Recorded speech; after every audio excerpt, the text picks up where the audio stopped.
kesempatan kali ini, pertama-tama saya akan memperkenalkan anggota kelompok kami. Yang pertama, ada Ranti Dwi Salvia.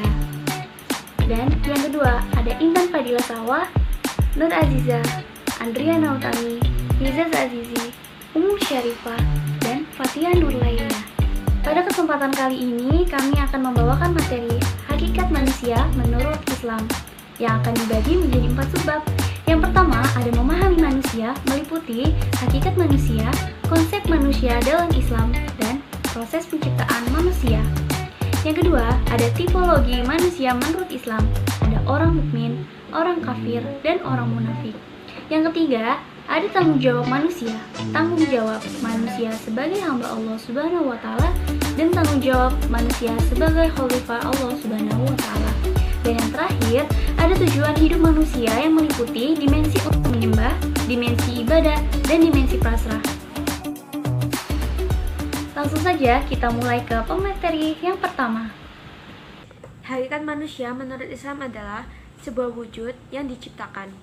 Dalam penciptaan manusia ini, ia telah diberi oleh Allah Subhanahu wa taala dengan potensi untuk hidup, di mana potensi ini berkaitan dengan fitrah manusia. Ada beberapa definisi manusia menurut para ahli. Yang pertama, dari Ibnu Tufail. Dari Ibnu Tufail berkata, manusia memiliki dua aspek, yaitu materi dan imateri. Sedangkan dari Ibnu Sina mengatakan, manusia itu terdiri dari jasmani dan rohani. Yang ketiga, dari Sayyid Hasan Nasr. Manusia adalah makhluk yang sempurna jika dibandingkan dengan manusia lain. Konsepsi manusia memiliki 3 teori mendasar, yaitu 1. Teori evolusi. Menurut J.B. Delamax, seorang sarjana Prancis, mengemukakan bahwa kehidupan berkembang dari tumbuh-tumbuhan menuju ke binatang dan berubah menuju manusia. Yang kedua, teori revolusi. Teori revolusi ini menjelaskan proses kejadian manusia yang dihubungkan dengan kemahakuasaan Tuhan. Yang ketiga, teori evolusi terbatas. Teori ini menggabungkan pemikiran ahli yang berlandasan alasan dan pembuktian dari sarjana pengikut teori evolusi. Filsafat tentang manusia memiliki landasan, yaitu 1. Landasan ontologis. Dalam pandangan Aristoteles, ilmu yang memiliki hakikat sesuatu atau sesuatu keberadaan atau eksistensi dan disamakan artinya dengan metafisika. Yang kedua, landasan epistemologis. Cabang filsafat yang mengurai asal, susunan, metode, dan validitas ilmu pengetahuan. Yang ketiga, landasan aksiologis. Teori nilai yaitu sesuatu yang diinginkan, disukai, atau yang baik. Yang keempat, landasan sosiologis. Ilmu yang mempelajari tentang pola hubungan manusia dalam kelompok dan struktur sosial manusia.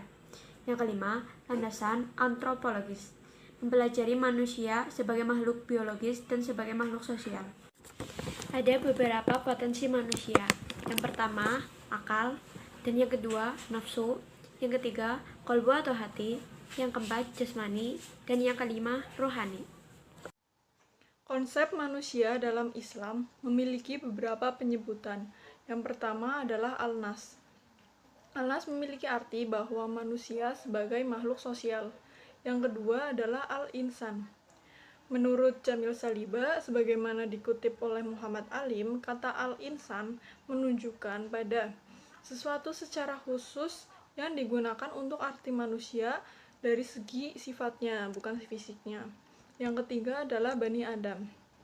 Manusia mendapat sebutan Bani Adam dikarenakan permulaan manusia berawal dari Nabi Adam alaihi salam yang diciptakan oleh Allah Subhanahu wa taala. Yang keempat adalah al-bashar. Konsep bashar memberikan pemahaman bahwa manusia adalah makhluk biologis yang mengalami perkembangbiakan. Dan yang kelima adalah al-abd.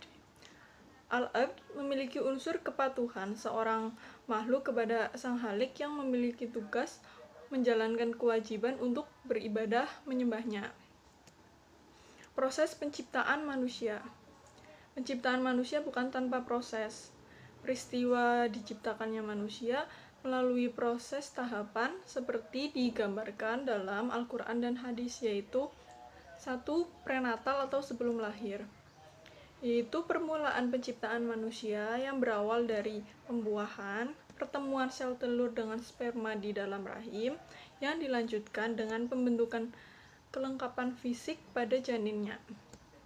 Yang kedua adalah postnatal atau sesudah lahir, yaitu tahapan perkembangan dari bayi, remaja, hingga dewasa dan usia lanjut atau tua. Tipologi manusia menurut Islam. Yang pertama, orang mukmin. Mukmin berarti golongan orang yang beriman, yaitu orang yang menerima dan meyakini sepenuh hati tentang ajaran yang dibawa oleh Rasulullah Shallallahu Alaihi Wasallam. Seorang yang beriman akan selalu yakin dalam dirinya tentang keesaan Allah Subhanahu Wa Taala, tidak menyekutukannya, hidup digantungkan kepadanya. Adapun beberapa indikator orang beriman seperti disebutkan dalam surat Al-Baqarah ayat 3-4, yaitu ayat 3, yaitu mereka yang beriman kepada yang ghaib, yang mendirikan sholat dan menafkahkan sebahagian rezeki yang kami anugerahkan kepada mereka.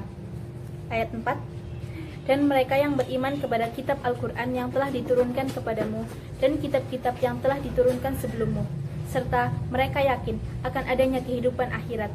Quran Surat Al-Baqarah Juz 2 ayat 3-4. Ciri orang beriman sebagaimana ayat tersebut di atas, yaitu yang pertama, beriman kepada hal yang ghaib, artinya meyakini sesuatu yang tidak nampak atau tidak dapat dilihat, seperti meyakini terhadap 6 rukun iman dan Islam. Yang kedua, mendirikan sholat, artinya menjalankan sholat wajib 5 waktu dalam sehari semalam. Tiga, menafkahkan sebahagian rezeki, artinya memberikan sebahagian rezeki kepada orang lain yang membutuhkan, yang diniatkan karena Allah sebagai wujud ketaatan dan syukur atas rezeki darinya. Iman kepada kitab, artinya meyakini kitab Al-Quran sebagai firman Allah dan kitab-kitab sebelumnya, yaitu kitab Zabur, Taurat, dan Injil. Dan yang kelima, yakin akan adanya hari akhir, artinya meyakini bahwa kelak akan adanya hari kiamat sebagai batas akhir kehidupan di dunia, dan selanjutnya manusia akan menuju masa depan untuk kehidupan akhirat. Nomor 2, orang kafir. Orang kafir atau kufur adalah orang yang ingkar dan tidak percaya terhadap Allah Subhanahu wa Ta'ala dan apa yang diwahyukan kepada Rasulullah Shallallahu Alaihi Wasallam. Mereka menutupi dan menyembunyikan kebenaran. Allah mengunci hati, penglihatan, dan pendengaran mereka, sehingga mereka tidak dapat berpikir, melihat, dan mendengar ayat-ayat Allah. Apabila orang kafir diperingatan atau tidak, itu sama saja. Mereka tidak akan beriman dan tidak akan berubah sebagaimana digambarkan dalam surat Al-Baqarah ayat 6, yang artinya, sesungguhnya orang-orang kafir sama saja bagi mereka, kamu beri peringatan atau tidak kamu beri peringatan, mereka tidak juga akan beriman. Nomor 3, orang munafik. Orang munafik adalah orang yang menampakkan Islam dan kebenaran, namun sejatinya ia menyembunyikan kekufuran dan kejahatan. Nifak ada 2 jenis, yaitu nifak iktikadi atau keyakinan dan nifak amali atau perbuatan.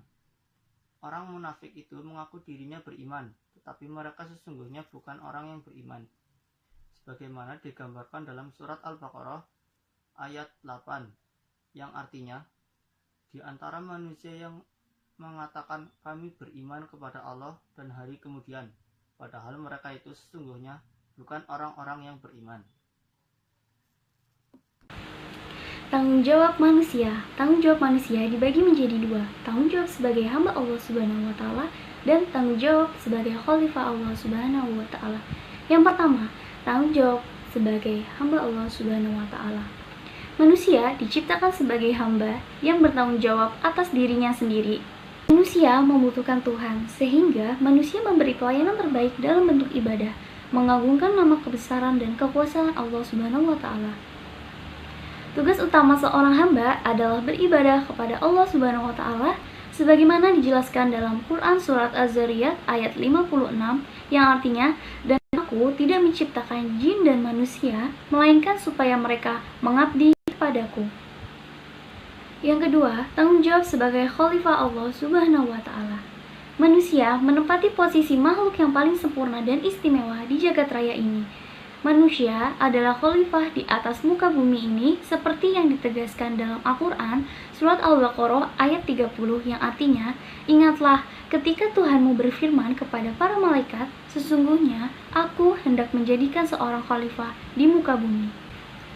Khalifah dapat diartikan sebagai pemimpin, pengelola, dan pemakmur pengembang. Ada juga yang memaknai dengan wakil Tuhan. Di muka bumi ini yang menyemaikan nilai-nilai ketuhanan, manusia memiliki tanggung jawab sebagai khalifah atau pemimpin untuk mengelola alam semesta. Tanggung jawab ini melekat kepada manusia sesuai dengan kapasitas dan profesi masing-masing untuk memakmurkan bumi dengan karya dan prestasi yang membangun. Tujuan hidup manusia. Kebenaran akan hakikat tujuan hidup manusia dari banyaknya filsuf merupakan sesuatu hal yang nisbi. Nisbi adalah hal yang terlihat. Nah, bagaimana jika hakikat tujuan hidup manusia ditinjau dari perspektif agama? Orang yang menganut suatu agama sudah sewajarnya apabila mempercayai apa yang dikatakan Tuhan. Tujuan hidup manusia seharusnya sama dengan tujuan Tuhan menciptakan manusia. Manusia yang hidup di dunia ini tidak lepas dari peran Tuhan dalam menciptakan manusia. Dalam proses dan hasil ciptaannya, tentu Tuhan memiliki unsur kesengajaan dalam menciptakan manusia. Suatu alasan di mana manusia harus tunduk atas alasan Tuhan menciptakan manusia. Jika kita kaji dalam beberapa agama, mungkin tujuan Tuhan menciptakan manusia jelas berbeda-beda. Hal ini tergantung dari kepercayaan masing-masing orang berdasarkan agama yang dianutnya. Orang yang beragama Islam dalam meninjau tujuan hidup manusia tentu melihat perspektif dalam pedoman agamanya. Seperti yang kita tahu bahwa pedoman hidup umat muslim yaitu kitab suci Al-Quran. Ada suatu penegasan di dalam Al-Quran pada Quran surat Al-An'am ayat 162 yang berbunyi Qul inna sholati wa nusuki wa mahyaya wa mamati lillahi rabbil alamin. Yang artinya, katakanlah sesungguhnya sembahyangku, ibadahku, hidupku, dan matiku hanyalah untuk Allah, Tuhan semesta alam. Quran Surat Al-An'am ayat 162. Jika kita tinjau dari ayat tersebut, sudah jelas bahwa manusia dalam hidup ini semata-mata hanyalah untuk beribadah kepada Allah. Karena seperti yang sudah saya jelaskan sebelumnya, tujuan hidup manusia seharusnya sama dengan tujuan Allah menciptakan manusia. Hidup manusia dideskripsikan sebagai perjalanan untuk melewati dunia yang sangat sebentar. Perjalanan yang sebatas mampir sebentar untuk menjalankan perintah Allah SWT dan meninggalkan segala larangannya. Hidup manusia diorientasikan dengan beberapa bagian tujuan. Di antaranya, ada yang namanya dimensi untuk menyembah. Adapun tujuan hidup manusia yang paling utama adalah untuk menyembah dan beribadah kepada Allah SWT. Orientasi hidup manusia dipusatkan hanya untuk menyembah kepadanya. Penegasan ini terdapat dalam Quran Surat Al-An'am ayat 102 yang berbunyi Zalikumullahu Rabbukum la ilaha illahu khaliqul kulli syai'in fa'budu wa huwa ala kulli syai'in wakil. Artinya, yang memiliki sifat-sifat yang demikian itu ialah Allah Tuhan kamu. Tidak ada selain Dia pencipta segala sesuatu. Maka sembahlah Dia dan Dia adalah pemelihara segala sesuatu. Quran Surat Al-An'am ayat 102. Manusia juga harus menjadikan rukun iman dan rukun Islam sebagai pedoman hidupnya. Ayat yang menyebutkan kewajiban manusia untuk beribadah kepada Allah SWT yaitu terdapat dalam Quran Surat Az-Zariyat ayat 56 yang mana artinya dan tidaklah aku menciptakan jin dan manusia kecuali hanya untuk beribadah kepada-Ku. Terima kasih. Nah, kita sudah tahu kan tadi tentang dimensi menyembah. Sekarang kita akan masuk ke dimensi ibadah. Yang pertama adalah pengertian ibadah. Apa sih pengertian ibadah itu? Ibadah secara bahasa artinya kepatuhan, ketundukan, dan kerendahan hati. Yang kedua adalah tujuan beribadah. Tujuan beribadah kita sebagai manusia adalah bentuk rasa syukur kita kepada Allah Subhanahu wa Ta'ala karena sudah memberikan kita sebuah kehidupan yang sangat bermanfaat. Di dalam Al-Quran juga dijelaskan dalam surat Az-Zariyat ayat 56 yang berbunyi wa ma khalaqtal jinni wal insa liya'budun, yang artinya adalah aku tidak menciptakan manusia dan jin melainkan untuk beribadah. Dimensi ibadah itu sangatlah luas. Jika kita melaksanakan sesuatu dengan ikhlas, itu juga bisa disebut ibadah. Nah, dari rukun Islam, yaitu sholat, zakat, puasa, haji, itu juga termasuk ibadah. Seperti kita bekerja, menuntut ilmu, itu juga bisa disebut ibadah. Selanjutnya adalah dimensi yang ketiga, yaitu dimensi pasrah. Pasrah atau disebut juga dalam Islam sebagai tawakal. Tawakal artinya berserah diri kepada Allah Subhanahu wa Ta'ala setelah kita melakukan segala upaya, usaha, doa untuk mencapai tujuan kita. Nah, di dalam firman Allah dalam surat At-Tolak ayat 3 yang berbunyi Bismillahirrahmanirrahim wa may yatawakkal 'alallahu fahuwa hasbih, yang artinya adalah dan barang siapa yang bertawakal kepadaku, maka akan aku cukupkan. Sebagai orang yang beriman, kita wajib untuk bertawakal, karena hanya Allah yang bisa menentukan nasib kita selama kita sudah berusaha, berdoa, dan melaksanakan yang terbaik untuk mencapai tujuan kita, maka bertawakallah setelah itu.